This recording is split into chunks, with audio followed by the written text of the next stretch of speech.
Hi everyone.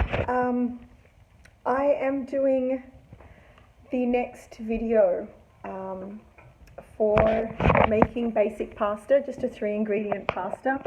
Just hold on a second.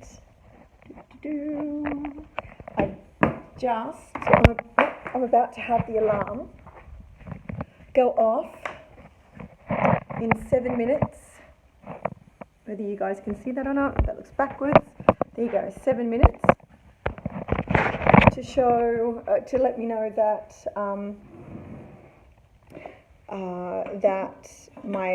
the first sort of pasta that I made is ready to come out of the fridge and ready to be put through the pasta machine, which is this little sucker. It's well floured. It's floured because I've been using this to help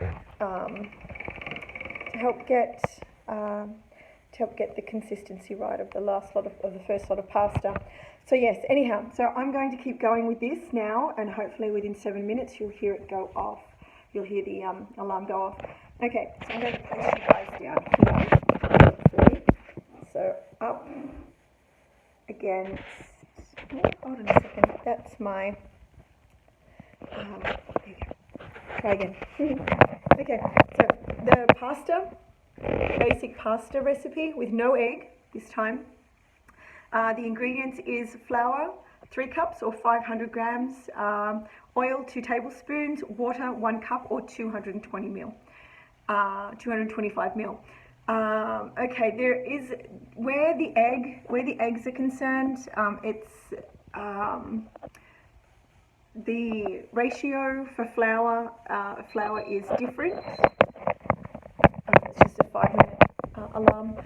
The ratio to the egg is different, but the method to get it mixed together is the same.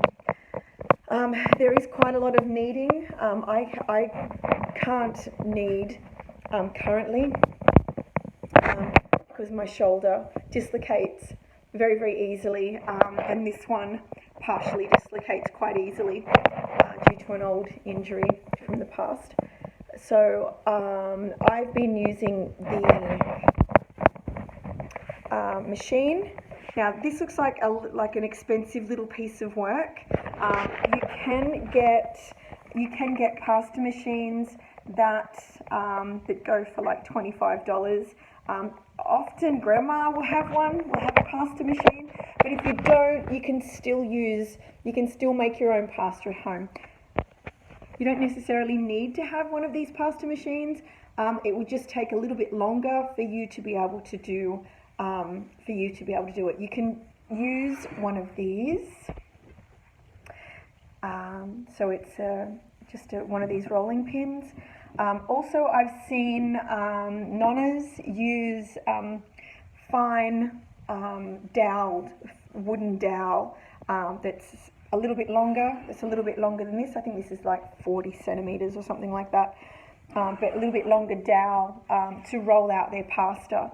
So you don't necessarily need to have a fancy machine or even a fancy rolling pin. I have a couple of rolling pins. I also have this one as well, which spins. So you only have to hold on to the handles, and it spins for you. Move that junk out of my drawer. So yes, this is the start of it. I will post up it probably tomorrow morning. The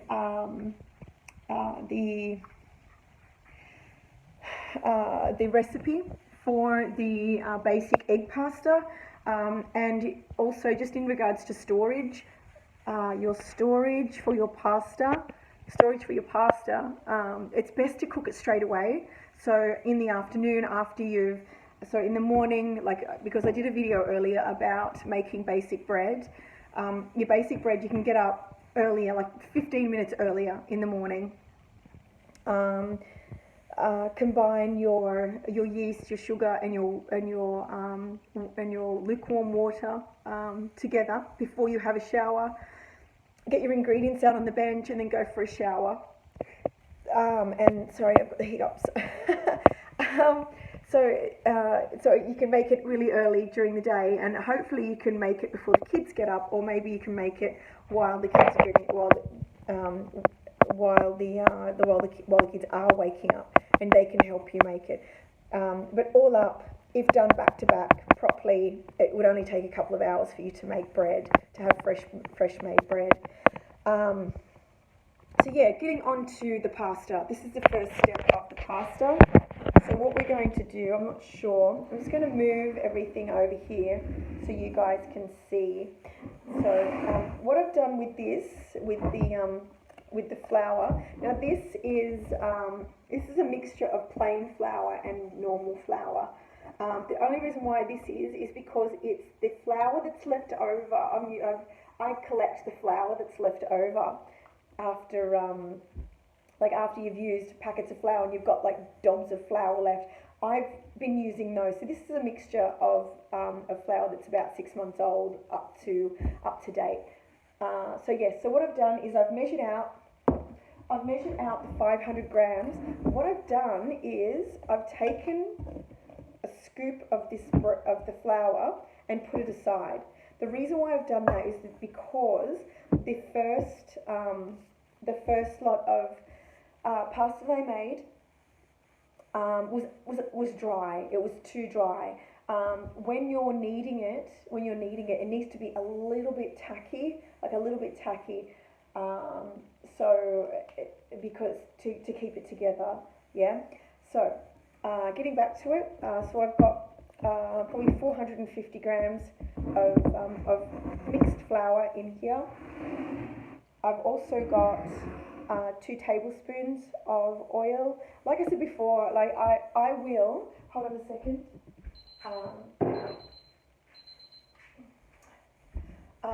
It's just the alarm telling me that it's ready, that the first sort of pasta that I've kneaded out is ready to go. I make my own infused oil from the herbs that I grow in my backyard. So I'll keep a little bit of this, and I'll just put, I know this, but yes, just two tablespoons, if not a little more, because you can always add a little more flour for the consistency. For me, personally, I will take out a spoon. This is a spoon, right? Spoon. It's a fork. I'll just take out a fork, and I'll pour my oil straight into my water, and I'll whisk it through, yeah? Meanwhile, with the other hand, I'll make a well in the center of the flour. Now, because we're not using egg, and we only have oil and water to bind the flour, it's going to take us a few more times of kneading to get it to stick, to get it to bind together and become a really good pasta. So what I'm doing is into the well, I'm pouring the water. Now remember, if it looks like it's too much, that's okay, because we have the extra flour that we separated out before. And again, I so totally love my chopsticks. I probably need to tell you where I got them from, because you're probably thinking, where do you get these special chopsticks? They're not special. They're the takeaway chopsticks that I got with my pho. Yeah. So like the local Vietnamese shop. Surely you would have some somewhere. But if you don't have some, use your knife, use a spoon, use your fork to get it going, yeah? So, and it's really, really important that you take your time when you're mixing, trying to do 2 things at once. So yeah, because it doesn't have that binding agent of the egg, and it's only got the water and oil, we have to make sure, you can see me doing this here, that I'm doing it really, really slowly, very, very gently, just to make sure, because it seems that the slower that you do this, the better the pasta turns out. So the pasta may take you a little while longer to put together than the bread, but it is so worth it. So worth it. You can see it's come to almost a consistency of mud cake batter. But you're just pulling in tiny bits at a time to make sure that it combines properly. Sorry, I'm going to click this over. Hopefully I don't press stop. No, there you go. I'm going to move this so you can kind of see what I'm doing. Okay. So this is going to take a little while, and I'm really sorry that it's going to take a little while. It might take me another like 5 minutes or something like that, but it really does need to be done slowly. And to be honest with you, I'm old school. I will do this by hand. I don't like putting things into machines unless they're done in bulk and you've got these massive big machines to do them with. Now remember as well that you can always add more water and more water, oil, and flour if it doesn't come to the right consistency. So yes, it's quite amazing. So you mix it right through until it's a really good consistency, until it's a tacky consistency. And I'm noticing that it is too tacky, like way too tacky. So what I'm going to do, now this is where our flour comes in handy.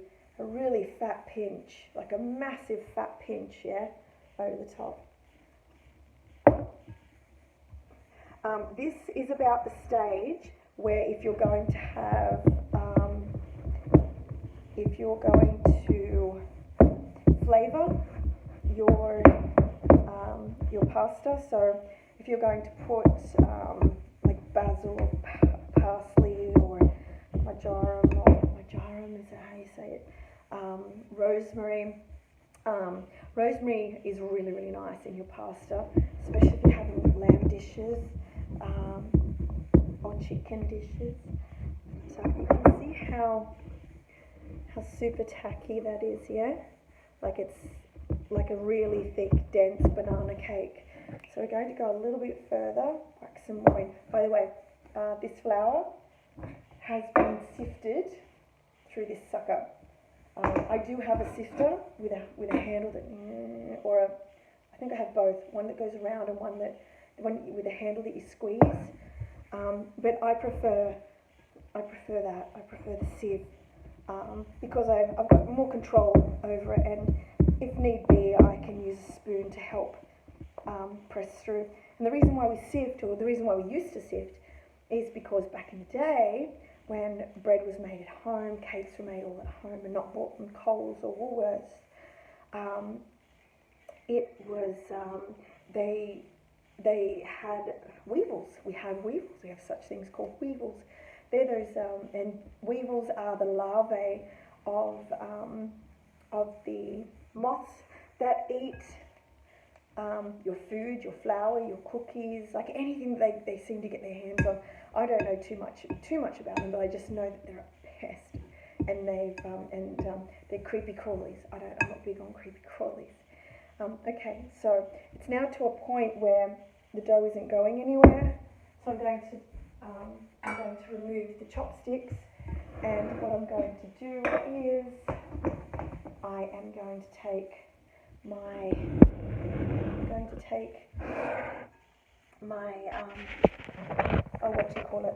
my sieve,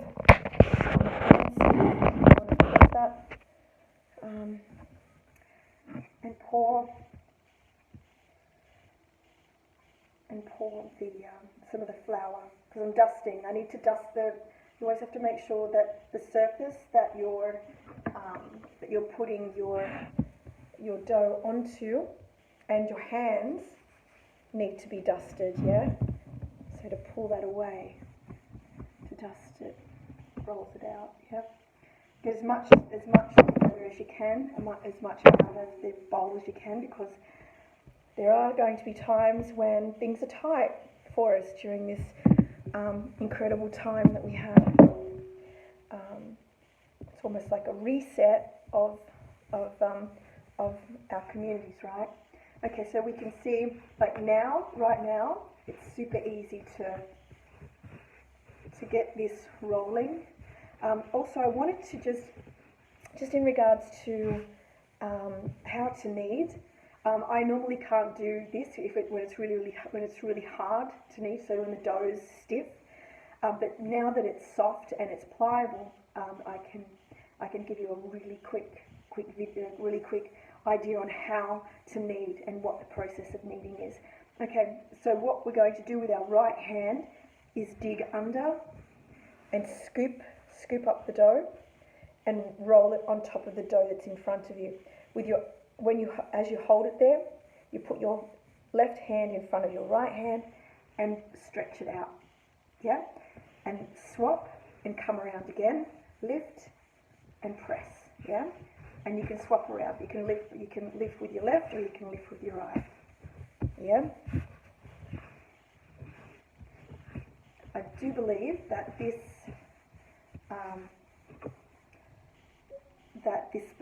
second batch, is going to be much nicer and much smoother than my first batch. Because with my first batch, it was very dry, and I had to keep adding.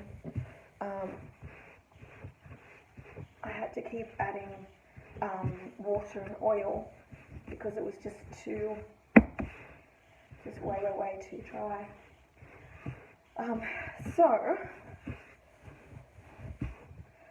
It's the same. If you've watched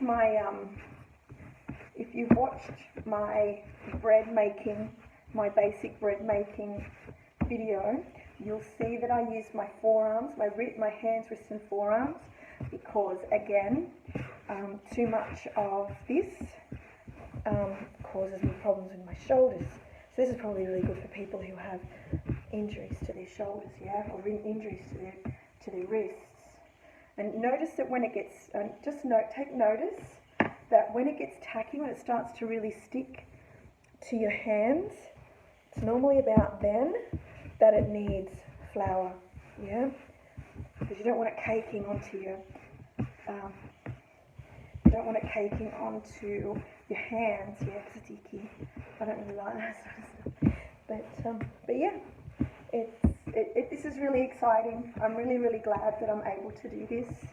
Okay, so I've kneaded this really well, and I've used the floured surface to make sure that it doesn't stick. Now, when you're making pasta, you always have to make sure that your surface is dusted with the same flour that you've used to make the basic dough. So once this is over and done with, we boil it up into a wee ball like this, which is just gorgeous, and we get either a very damp tea towel, or I'm just going to try and get the rest of this stuff out of here, because this is just annoying me. I just hate waste. I completely hate waste. Now I'm going to pop this waste into the center of the dough. Just press it in. And what I'm going to do is I'm going to grab some glad wrap, and I'm going to pop it into the center. Yeah, and the consistency that you're looking for with your pasta dough is smooth and silky, and the only way to possibly explain that, well, for me, is you'll feel it. You'll feel how smooth and delicate it feels. It's not dry. It's not stringy. It's smooth. It's smooth and silky. And this is pretty good. I probably just need to do maybe 2 more kneading processes with this, and then it's ready for the machine. To which I have right here. Okay, so it is time to get my other the other portion out of the fridge. Now this one, as I said before, is a little bit drier than that one that I've just done, but that's okay. If it is dry, you can always add more. You can always add more. You can always add more water and oil. Just like if it's too wet, you can always add more flour. Okay, that does not want to close.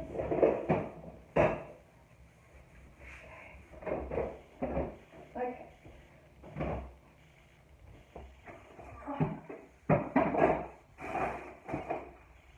Again, this isn't glamorous. This isn't about glamour, and I don't have my kitchen set up for any of this. But yes, this will be the last time that I use this cling wrap. Now, I'm going to make sure that I've got a floured surface. Little tricks and tips that I can show you while I'm making this. I may need to still add some more water, and I'll show you how to do that if I need to add more water. Okay, so because it's a hard ball, you can see that it's a very hard ball.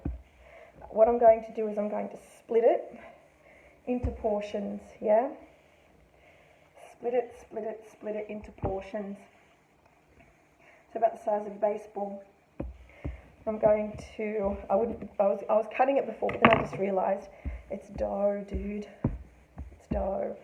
I'm just going to get a little bit of extra, I've got a little bit of oil in the bottom. I'm going to get a little bit of extra water, just in case I need to do this, because I have a feeling I'm going to need to. So it's just a container with a pastry brush. Okay. Now you can see that this is pretty smooth, yeah? Minus it's pretty smooth. It's a little bit cracked, that's why I'm thinking that it's going to need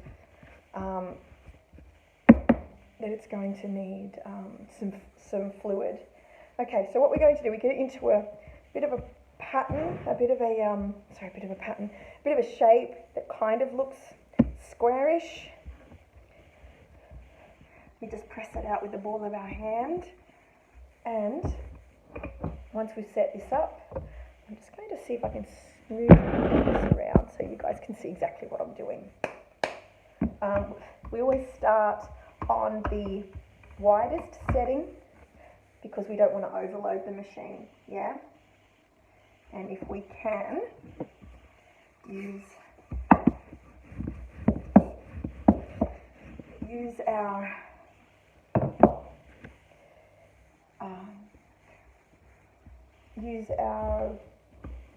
roller. See that you can hear that it's really under load, but that's okay. Might be a little too thick. That's okay. Okay, alrighty. Now this is really good. You can see how it looks a bit up. That's because it was caught. I'm going to take a piece off that. We have to make sure that that all the moving components are floured, so the dusting on the bench is really good. As you can see now, it's really, really simple to put through. Now what we're going to do is we're going to fold it once it goes through on the biggest, on the widest setting. We fold it and we fold it and we continue to fold it. Yeah.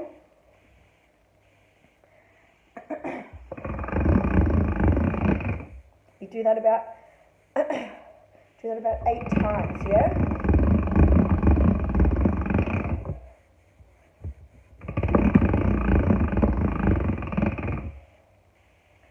Yeah, it's pretty smooth. Now what we're going to do is we're going to keep this the same, and we're going to move it down one notch, yeah? I'll just breathe in some of the flour.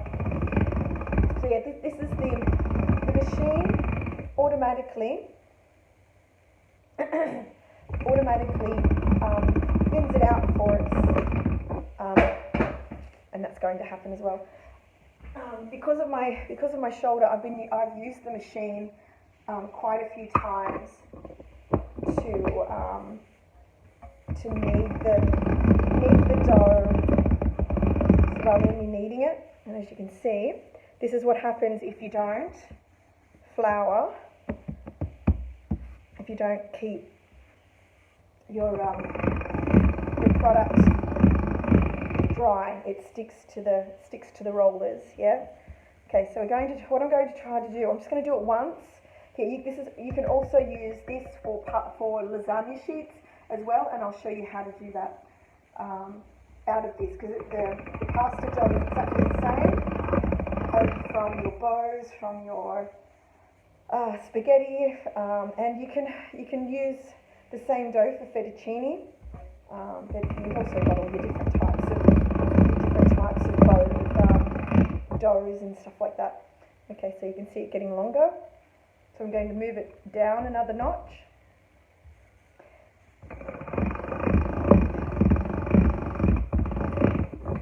Yeah, again. And I haven't folded it or anything, so the process is, once it goes through evenly, fold it once.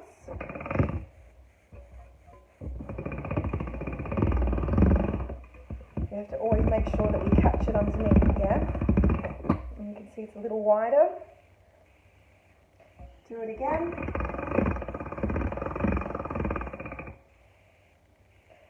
Yeah. Put it down so it's dusted.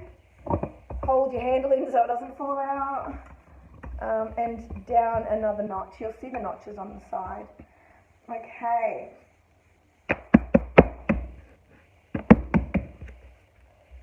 Now, a little bit slower. Fold it in half. And go again. Now this is the same, this is what you can do as well with your rolling pin, yeah? Fold it in half, press it down on the floured surface, take your rolling pin and press it into itself, yeah? Turn it over, same thing, press it.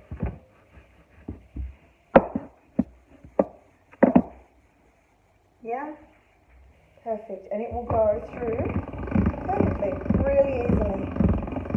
Yep, so it's the same thing. Okay, once you get to what we'll do is, I can't read these properly. Okay, so we're going to go down to number 5. So we're on number 6 thickness at the moment. Really good. You can keep pressing your pasta into itself to make sure that it comes through nice and smooth, really silky. Yeah, it is a little bit rough around the edges, but that's okay. You can make another ball and press it through again. Okay, so we're going to pretend that we've done all of this. We've done all of these steps for this whole range of pasta, yeah? We're going to pretend that happens, yeah? So if we just use our amazing imaginations, that this is what we've done, this is what we're doing. I know this is a very, very tiny piece. There has been times where I've been a part of the process of making 10 meters plus of pasta, like of handmade pasta. So what we're going to do is we're going to, I'm thinking that kids love spaghetti, right? So I'm thinking we'll just go through the spaghetti side of things. So this top piece is for your spaghetti, and this back piece back towards. That's what happens every time. This is for our fettuccine, yeah? Okay, so this, your handle should go in the side, back in the side. can see that it rolls, that the front one rolls spaghetti and the back one rolls fettuccine. So we're going to go to the front one for our spaghetti.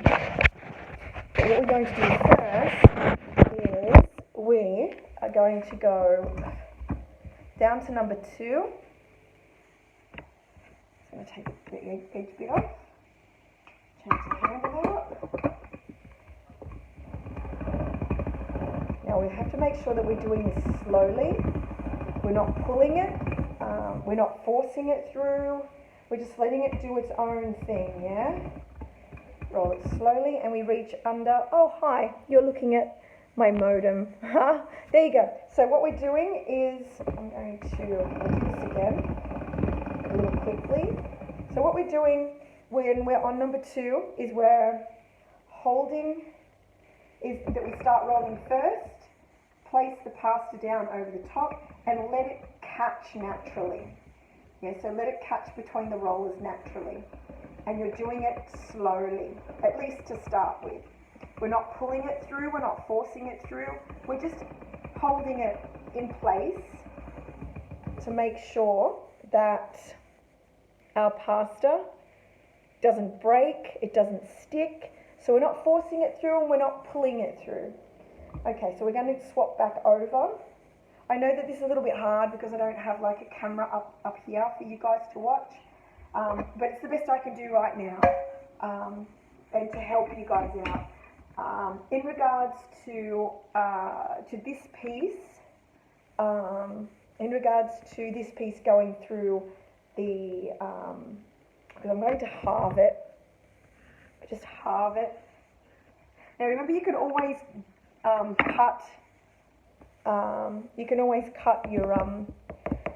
cut your pasta to shape, or at least to the length that you want when you're using these. This is like for the long strands of pasta. So it doesn't matter if you if it's like a bit icky. See how it's a bit icky on the side? Don't stress about that. So yeah, so I'm going to do my first one through the spaghetti maker part. So I'm just going to hold that there and bring this over here so you can see what I'm doing. So I've just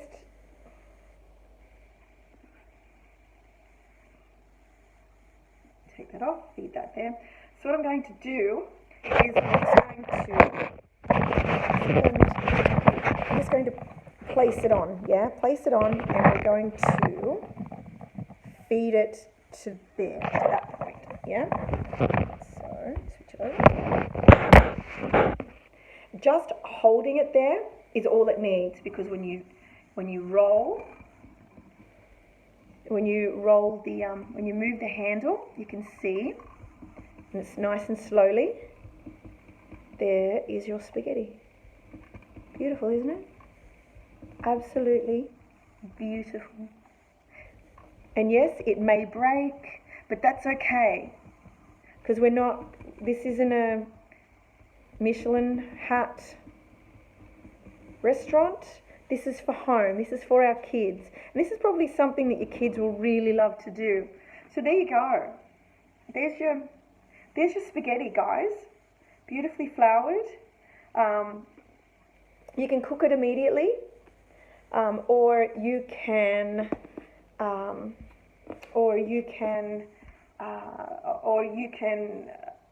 pop it in the fridge for 24 hours. So you can make 2 days worth. Yeah. So you can make 2 days worth. I'm really proud of that spaghetti. Pretty cool, huh?